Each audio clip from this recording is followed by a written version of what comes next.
Merci beaucoup, mes chers amis. Merci d'avoir fait participer à cette grande manifestation, ce Siyum HaShas, organisé par Kol Yehuda. Je voudrais dire Mazal Tov à tous ceux qui ont participé à ce Siyum et les féliciter d'avoir eu cette initiative, de la terminer et de la célébrer en un jour aussi adapté que le Rosh Chodesh Sivan, alors que nous sommes à quelques jours maintenant de la fête de Shavuot. Je voudrais vous proposer quelques livrets Torah de Chizouk à cette occasion. Mais avant de commencer, je voudrais dédier les différentes paroles de Torah que je vais avoir la possibilité de vous prononcer devant vous.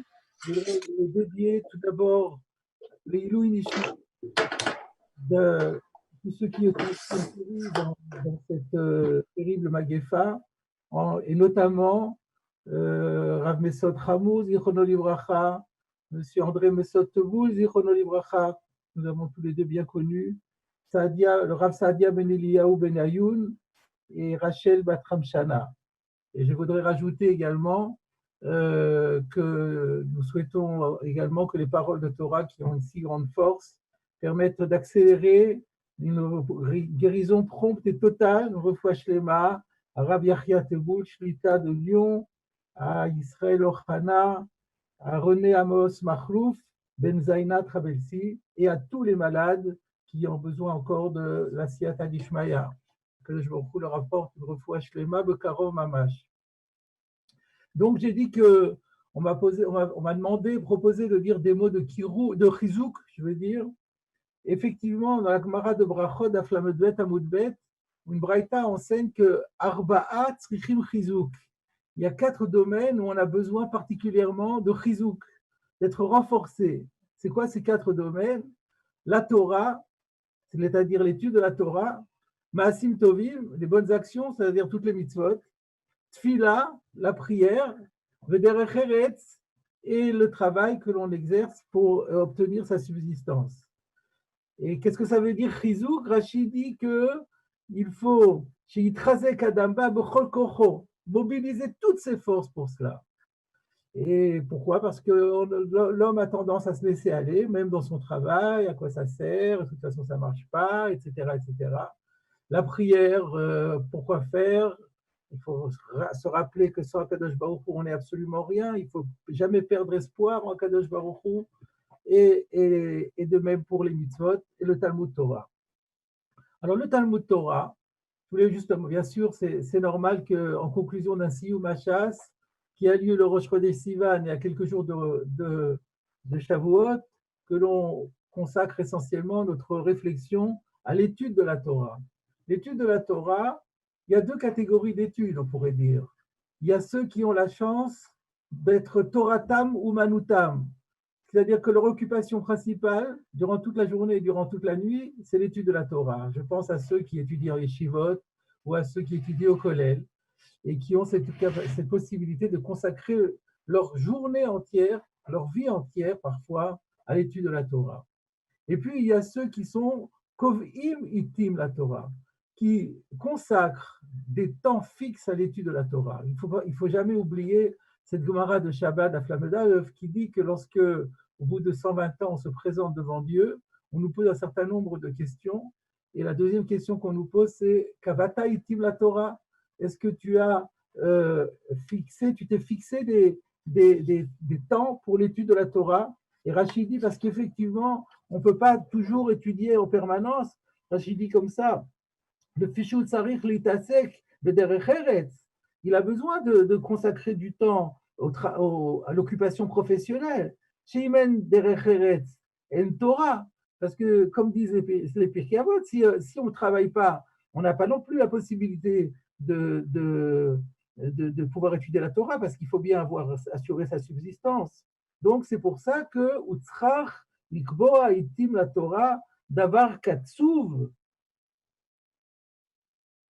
On a l'obligation de fixer des temps fixes chez Elohim Asher Kolayom le Derech Eretz pour ne pas être tenté de rester toute la journée à faire autre chose. Donc il y a 2 catégories d'études de la Torah et apparemment les deux dimensions ne sont pas comparables. Comment est-ce qu'on peut comparer quelqu'un qui étudie une Torah en permanence et celui qui fixe des temps pour l'étude? Mais néanmoins, il semblerait que quelque part, on puisse les comparer tous les deux. Et c'est cela que je voudrais prendre aujourd'hui comme sujet principal de notre réflexion. Il y a cette fameuse Gemara dans Chagiga qui raconte une histoire très particulière. Donc c'est dans le traité Chagiga d'Afé Amoudbet. La Gemara dit la chose suivante. Ravi dit, Avou ad Rabbi Yaakov Baridi. Il y avait un certain Rav qui s'appelle Ravidi. C'était le père, il est connu par son fils, parce que lui n'était pas tellement connu, mais il a eu un fils très célèbre, Rabbi Yaakov Baridi. Donc lui, Averagil, son habitude était la suivante. Il voyageait pendant 3 mois, il partait en voyage. De Beirav. Et un jour, sur ces 3 mois, il arrivait dans la maison de son maître, au Beth Midrash. Rashi explique qu'il y avait une distance de 3 mois entre son domicile et l'endroit du Beth Midrash où il y avait son rave. Il partait après Pessah et il étudiait un jour et après il était obligé de repartir pour retrouver sa femme, pour accomplir la mitzvah de Samarta B'chagecha V'simach et Ishto, la Samarta B'chagecha, sa demande de réjouir son épouse, à la fête de Sukkot. Donc le 15 Nissan, 3 mois en gros, Nissan, Iyar, Sivan, Tammuz. Autour du 15 Tammuz, il arrivait là-bas. Et il pouvait rester qu'un seul jour parce qu'il fallait que le 15 Tishri, il se retrouve déjà pour Sukkot à son domicile. Donc, il voyageait 6 mois, et dans ces 3 mois aller, 3 mois retour, un jour au milieu où il étudiait toute la journée. Alors, les gens de la yeshiva avaient caroulé Rabbanan Barberav de Chadioma. Par dérision, les personnes qui étudiaient, eux, en permanence, comme ils le voyaient une fois par an, enfin, ou 2 fois par an peut-être, ils lui disaient, c'est le Barberav de Chadioma, c'est l'étudiant d'un jour. Et alors le pauvre, il était démoralisé. Chalash date, Kari Anavche, il s'est appliqué à lui un verset de Job, ce chok le re'eu eye, je suis devenu la risée de mon prochain. Et alors, écoutez bien la réaction de Rabbi Yochanan. Rabbi Yochanan est allé le voir et il lui a dit, je t'en supplie, lota anish le rabanan. Ne sois pas responsable du fait que les élèves du Beth Midrash soient punis. C'est-à-dire ils ont fait quelque chose de très grave, mais ne leur en veux pas et ne fais en sorte qu'ils ne soient pas punis. Et qu'est-ce qu'il a fait? Nafak Rabbi Yochanan le Beit Midrasha. Rabbi Yochanan est sorti au Beth Midrash et il a enseigné l'enseignement suivant. Il cite un pasouk dans Yeshaya, Perek Nunchet pasuk bet, Veoti yom yom yidreshun, Vedat derachai yichpetsun. C'est Dieu qui parle et qui dit, ils me recherchent jour après jour. Ils veulent connaître mes voies. Alors, il fait les commentaires suivants. Ça veut dire quoi? Jour. Pourquoi on insiste sur le jour? Est-ce que ça voudrait dire que c'est le jour qu'on cherche Dieu et pas la nuit? Ça n'a aucun sens. Et là, l'Omar Locha, écoutez bien, c'est pour te dire, chez Kol, Aosek Batora, Afilu Yom Echad Bashana, Maale Alav Akatuv, Kilu Asa Kol Hashana Kula. C'est incroyable. Si quelqu'un étudie la Torah, ne serait-ce qu'un seul jour dans l'année, le verset va le lui compter comme s'il avait étudié toute l'année entière. Donc, d'après ça, quelqu'un qui est kové à Itim la Torah et qui, jour après jour, là, c'est pas, le kové à Itim la Torah, c'est pas un jour dans l'année, ça c'est vraiment très exceptionnel, mais quelqu'un qui va tous les jours se fixer des heures de limoud, ou un dafayomi, ou ce genre de choses, eh ben, il semblerait qu'on puisse dire de lui aussi que c'est comme s'il avait étudié une année entière. Et ça demande à être expliqué. Comment on peut comprendre cela? Je voudrais vous citer une explication que j'ai lue il y a très longtemps dans le livre qui a été édité, qui recueille les sichot de Rabbi Yitzhak Isaac Sher, Zichrono Livracha, qui était Rosh Yeshiva de la Yeshiva de Slabodka, d'abord en Lituanie, puis ensuite en Eretz Israël. Et voilà ce qu'il lui propose d'expliquer. Il dit qu'en réalité, tout dépend de la manière dont on aborde le Talmud Torah. Si on aborde le Talmud Torah avec la bonne perspective, avec le juste regard, alors on peut, avec la même motivation, en fait, on va voir que c'est beaucoup une question de motivation, eh bien, on peut avoir, avec un jour par an, le même type. Il y aura peut-être certainement une différence de quantité, mais plus de nature. Ça ne sera plus une différence de nature. C'est quoi donc quelle doit être l'approche du Talmud Torah? Nous avons lu ce Shabbat dans les Pirkei Avot, nous avons lu qu'une des 48 qualités qu'il convient d'avoir pour obtenir la Torah, c'est Alomed Almenat Lasot. Qu'est-ce que ça veut dire Alomed Almenat Lasot? Ça ne veut pas dire qu'on étudie avec l'intention de pratiquer de temps en temps. C'est quelque chose qui est beaucoup plus profond.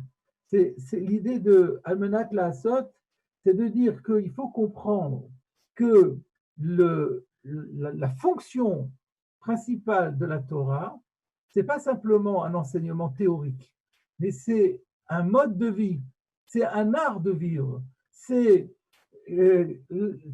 quelque chose qui nous permet de transcrire dans le vécu toutes les valeurs qui sont contenues dans la Torah. C'est comme cela qu'il faut approcher l'étude de la Torah. Et rappelons-nous que la Gemara dans Kiddushin, elle a posé la question, qu'est-ce qui est plus grand, l'étude ou la pratique? Et finalement, tout le monde a conclu, Kulam Amrou, Talmud Gadol, c'est l'étude qui est le plus important, chez Talmud Mevi l'idée Maaseh, parce que c'est l'étude qui entraîne l'action. Donc l'étude, l'approche, la bonne approche qu'on doit avoir, c'est de considérer que la Torah, c'est ce qui nous permet de transcrire dans toute notre vie toutes les valeurs de la Torah. D'ailleurs, nous disons bien dans la prière, dans les bénédictions du Kriyat Shema, le Ten Belibeinu, met dans notre cœur la vie ou la skill, comprendre, l'ilmod, d'étudier, la mettre, d'enseigner, l'ishmor, la sot. L'ishmor, c'est-à-dire de bien observer les commandements, les défenses de la Torah, ou la sot, et de mettre en œuvre les commandements de la Torah, ou le kayem, et de kolivre Torah Ahava, et en plus de le faire avec amour. Mais ça va encore plus loin. C'est encore plus que cela. C'est pas simplement savoir que la Torah va nous permettre de transcrire les valeurs de la Torah dans le vécu. C'est aussi que c'est le secret de savoir que c'est le secret du bonheur. L'homme dans sa vie recherche qu'une chose, c'est à être heureux. Et toute sa vie, il se casse la tête pour savoir comment il va trouver le bonheur. Et ce qu'il doit savoir en réalité, ce qu'un juif doit savoir, c'est que l'étude permet justement d'accéder au bonheur, d'apprendre. Par exemple, il y a une très belle jolie illustration de cela que propose le Rav Sher à propos du fameux verset que nous lisons dans les psuquets de Zimra de Shabbat, lorsque David Ameler dit dans les psaumes, le Chouvanim Shimuli, Yirat Hashem Alametrem. Il annonce un programme, David Ameler annonce un programme très ambitieux et intéressant. Je vais vous apprendre qu'est-ce que c'est que la crainte de Dieu. Yirat Hashem Alametrem. Et alors, c'est quoi la suite? Mi ha'ish echafetz chaim, ohev yamim lirov tov. Quel est l'homme qui désire vivre, qui aime bien les jours, qui a envie d'être heureux? Et ensuite, Netzor Loshon Chamera, ou Satecha Medaber Mirma. Fais attention à protéger ta langue de dire du mal, à tes lèvres de dire des propos perfides. Sour Mera, éloigne-toi du mal. Va Setov, fais le bien. Va Kesh Shalom Berotfeu, et recherche la paix, et cherche la paix et poursuis-la. Alors on est étonné. Il commence par annoncer une leçon de Yirat Hashem, et finalement, qu'est-ce qu'il nous dit? Il nous dit, faites attention au Lashon Hara. Où est la Yirat Hashem ici? Savoir que simplement, il ne faut pas faire de Lashon Hara, c'est ça la Yirat Hashem? Alors, le Rav Sher dit, non, ce qui est important, c'est le verset qui précède. Mi ha'ish chafetz chaim ohev yamim lirot tov. C'est de savoir que ce qui est important, le plus important dans la vie, c'est justement d'aimer la vie, de vouloir vivre longtemps et d'être heureux. Et la Yirat Hashem consiste à savoir que le seul moyen d'être heureux dans ce monde, c'est grâce à la Torah. Grâce au Limoud à Torah qui nous enseigne ce qu'il y a lieu de faire pour être heureux dans la pratique. Et il commence comme exemple, évidemment, le Lashon Hara. Le Lashon Hara, c'est primordial pour être protégé et être heureux dans ce bas monde. Il faut absolument bannir tout Lashon Hara. Mais cela dit, pas que Sourmera, il y a toutes les défenses négatives, Asetov, il y a toutes les mitzvot positives. Tout ça, c'est ça la Yirat Shamayim. Celui qui sait que la Torah, c'est un mode d'emploi pour acquérir le bonheur grâce à tout ce qui est contenu en transcrivant dans le vécu ce que la Torah nous a donné. Et ainsi, non seulement d'être heureux dans le Olam Hazé, mais en fait, le Olam Hazé n'est qu'un vestibule. Ce qui compte, c'est le Olam Haba. Et pour avoir le Olam Haba, eh ben, il faut accomplir toutes les mitzvot. En fait, le jour de Shavuot, si on y pense bien, pourquoi c'est un jour miraculeux, c'est un jour de joie incroyable. Parce qu'on nous a présenté sur un plateau, on nous a mis sur un plateau les réponses à toutes les questions métaphysiques, la définition du bien et du mal, le sens de la vie et le moyen d'être heureux ici-bas et d'accéder à l'au-delà. Vous vous rendez compte? C'est ça la fête de Shavuot. Alors, si on a cette approche-là, si on comprend que c'est ça l'objectif, et c'est dans cette approche-là qu'on étudie la Torah, l'étude de la Torah a une telle valeur qu'on peut trouver une situation où on est tellement motivé que même si c'est un jour dans l'année, ça sera comme celui qui le fait pendant toute l'année. Et donc, si on reprend l'histoire que nous avons décrite du Barberav de Chanioma, de cet étudiant d'un jour, il faut comprendre l'idée. Ce n'est pas juste comme ça, il partait 3 mois, et puis un jour il arrivait à Yeshiva, et puis le lendemain il repartait. Ce n'est pas comme ça qu'il faut comprendre. Pendant 3 mois, il voyageait que pour ça. Son objectif, c'était tellement important pour lui, l'étude de la Torah, qu'il faisait un voyage de 3 mois. Chaque jour qui passait, il comptait les jours, comme nous comptons l'Homer, il comptait les jours. Il disait, ah, il n'y a plus que 2 mois, il n'y a plus qu'un mois, enfin le jour tant attendu. Il y avait une telle tension par rapport à ce jour-là que c'était vraiment ça qui le poussait. C'est ça, c'est dans une motivation de ce type. Donc on peut imaginer que tout ce qui lui donnait sa force, c'était cette idée d'arriver à la yeshiva. Finalement, au bout de 3 mois, on peut imaginer qu'il était complètement exténué. Mais il était tellement heureux, il avait atteint son rêve, il avait atteint son objectif final. C'était le plus heureux des hommes, son rêve s'était réalisé. Et alors, il se plonge tout entier, avec ferveur, dans la sainteté, dans la ferveur et l'étude, et c'est là qu'il devient extrêmement heureux. Quelqu'un qui fait comme cela, alors celui-là, peut-être qu'on pourra comprendre que son investissement sera équivalent à ceux qui étudient à plein temps à Yeshiva ou au collège. Mais le texte n'est pas terminé.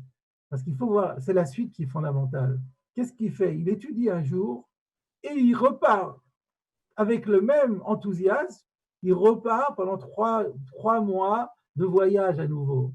Alors là, on peut se poser la question. Je comprends que pendant les trois premiers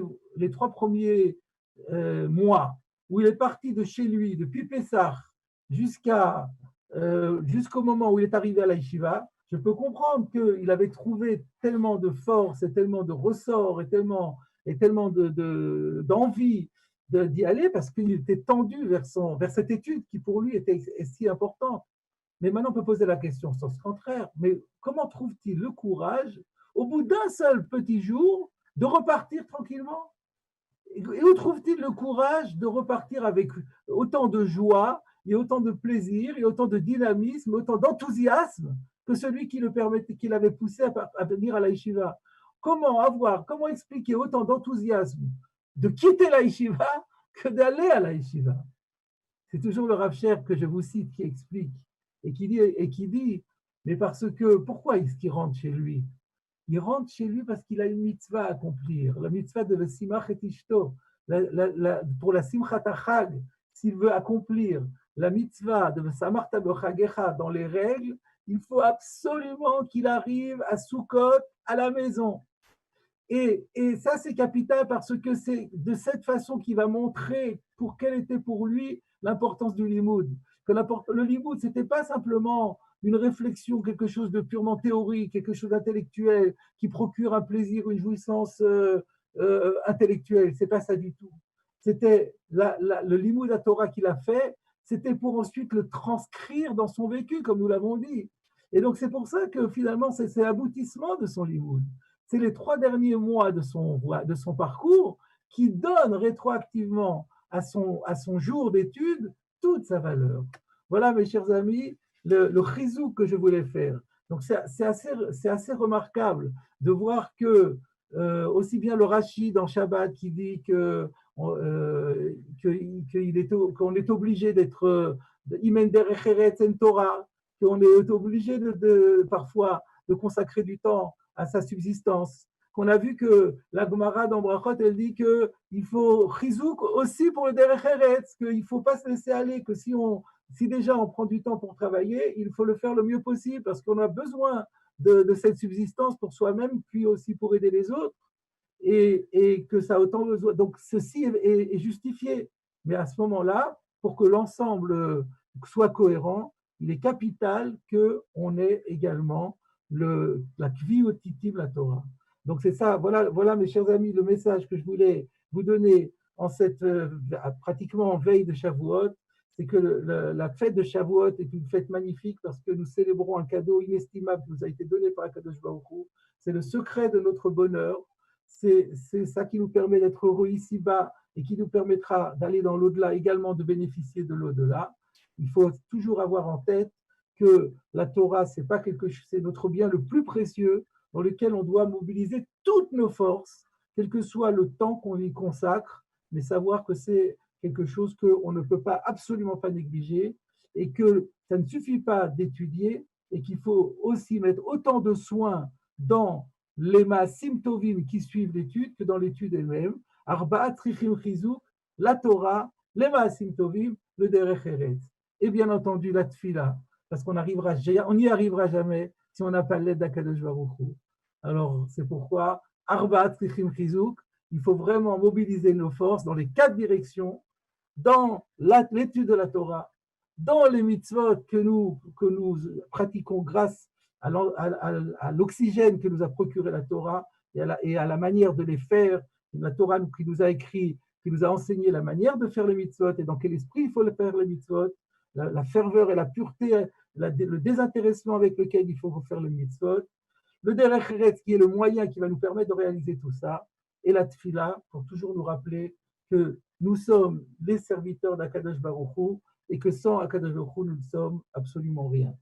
Que tous nos amis, que tout le clan d'Israël arrive à célébrer cette fête de Shavuot dans la joie et que Imir Hashem, Akadosh Baruch Hu, permettent de nous délivrer de cette maguefa si difficile, de cette épreuve si difficile qu'il a pensé devoir nous envoyer, qu'il nous en délivre et que grâce à cette épreuve, nous en sortions toujours plus grands, toujours plus conformes à notre vocation qui est celle du service d'Hachem.